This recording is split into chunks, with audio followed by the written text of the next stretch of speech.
Rumor has it. Call out a name, or you gossiping, or you chatty patty. I'm gossiping. This is the Rumor Report. I mean, I guess we on the Breakfast Club. This is where the tea spills, right? Yes, on the Breakfast Club. All right, let's get to the rumor. Since we were talking Andy King, I think it's only right to continue that conversation. All right, now, a gentleman by the name of Leonard also talks about a situation where he would want to suck some D. What's your bet on Kanye getting back with Adidas? Mm-hmm. You think that I'll suck some Again, son. Again. If Kanye gets back with Adidas, you suck some. Not happening, yo. Neither one of those things are happening. I'm confident with that bet. Really? You know what your problem is? You believe in Kanye West too. Yeah, that's your problem. I'm telling you, I can't wait when he's back, and you're gonna be wrong, and you're gonna have to suck some. Why would a company that's making $20 billion in revenue risk bringing in one guy that's gonna ostracize so many people away from your brand? Why would you do that? What if football, soccer, fight for them say, you know what, y'all in business don't want nothing to do with y'all. Whatever the fuck. Now, sources say that Adidas and Kanye West have been speaking to... Cite your sources. Cite your sources. Because the crazy part about this situation is everybody keeps saying this, but nobody has a legitimate source because no legitimate sources are saying this. You know who's saying this? Just the internet. Like, it's just a random thing. Don't you think if that really had happened and they had come to an agreement, it would be, like, everywhere by now? Don't you think so? Maybe. It's not a maybe. And salute to my guy, Andrew Schultz, Akash, and Mark from Flagrant 2. I did that show this week. And I'm going to tell you something, man. When it comes to extreme bets that I know I'm going to win, I'm going to always put the mouth on the line. Okay? All right? Because I know it's never going to happen. All right. And if it did happen, it's not like I was going to ever pay up. Right? So, you know, I don't know. I guess you can't call that ass betting, but mouth betting. That's mouth betting. It's lip service betting. That's all it is lip service. Now, Draymond Green says he doesn't necessarily love the term Black History Month, and this is the reason why.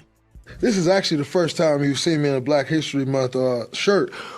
All Black History Month, and it's very intentional. And I really just threw this shirt on because I didn't have another shirt to throw on. But Black History Month, at some point, can we get rid of it? Like, at some point? Why we got to keep getting the shortest month to celebrate our history? You got governors want to take our history out of schools, and I'm not going to be the fool to go say, yeah, we can celebrate it for 28 days. So at some point, I'd like to get rid of it. It's, you know, we're making all these changes in the world. Can't talk about these people, can't talk about those people, can't say this, can't say that. At some point, it's time to get rid of Black History Month. Teach my history from January 1st to December 31st, and then do it again. Draymond, you all over the place with that, with whatever argument you're trying to make. Yes, I do feel like, you know, Black history should be taught year round, and it will be, but we don't need to get rid of no Black nothing. We need more Black everything, okay? I love Black History Month. I love how people celebrate Black History Month. I love how corporate America celebrates Black History Month. And in an era, like he said, where books are being banned and AP African American courses are being canceled, we need all the celebrations of Black history that we can get, and we need to make Black history a real moment to teach, and not just for that month. Make it a real moment to teach throughout the year, because clearly they don't want these things being taught. So why would you want to get rid of something that, why would you want to help them get rid of things? Like, they're getting rid of these things because they don't want our history taught. So why would you want Black history removed? All right. That makes no sense. You're helping those white supremacists, you know, do their bidding. That makes no sense. I think he was trying to say it in a way, instead of just doing it 1 month, do it all year long. That's what he was trying to. Well, that's what he should have said. But don't say get rid of Black History Month. Get rid of it, especially if in the same breath you're going to talk about how these governors are, you know, trying to get rid of these AP African American courses, and they are, you know, banning books written by Black authors. You don't want to get rid of Black History Month. We need more Black history. If that's what he's trying to say, that's what he should say. Sure. But don't say get rid of Black History Month, because trust me, Ron DeSantis been sitting around somewhere like, yeah, that's what I'm talking about, Draymond. All the white supremacists, yes, let's get rid of Black History Month. Draymond Green even said we should get rid of it. No, he didn't. I don't think he meant it like that. Yeah, don't be that guy, because they'll use you.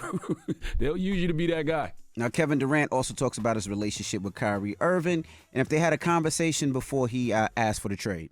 I'm disappointed that we didn't finish the season, but I also know we're all our own separate entities. We all move and do the things that we want to do for our careers, and like, I can't fault somebody for doing that, even though it might have been at our expense as a team. But like, that's who he is, and that's what he wanted to do. And it's like, I can't have a problem with that. Like I said, I want to act like I wasn't upset that we didn't finish the season because I love playing with Kai. I wanted to continue this. I wanted to see where we can go with that part of it because I love to play. That's all I'm focused on in this league is hooping. Not that other what Kai doing behind the scenes, what his contract negotiations was. Like, that's him, and I trust that he's going to make the right moves for him and his family to move forward.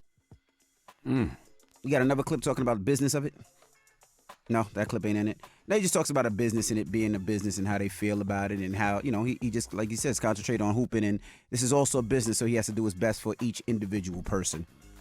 All right, lastly, I'm loving this. I'm seeing a lot of artists doing their own festivals. Yesterday we announced J. Cole and his festival. Now Nelly is announcing his own festival. Nelly got a festival? The Hot and Here Festival. Kerry Hilson, Chingy, Ja Rule, Rick Ross, Fat Joe, T.I., Akon, Neo, and Nelly closing it out. That's got to be an indoor venue, right? Because you can't call it Hot in Here and you outside.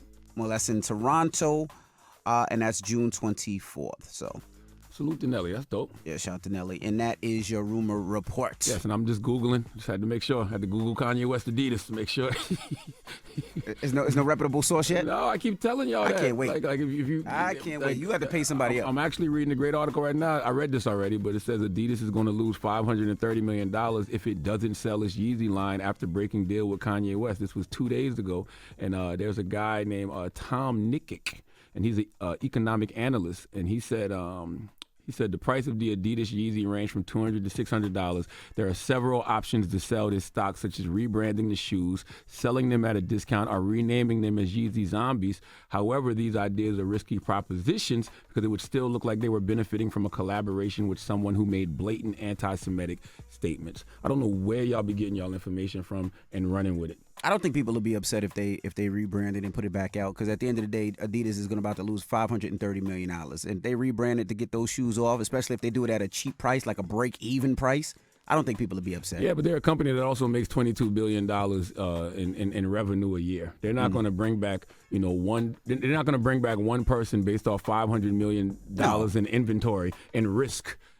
People ostracizing a $22 billion a year company. They're not doing that for $500 million. They'll just take the L on the $500 million. That's all. All right. Well, that is your rumor report. The People's Choice Mix is up next. Let's go. Wake that ass up. Early in the morning. The Breakfast Club.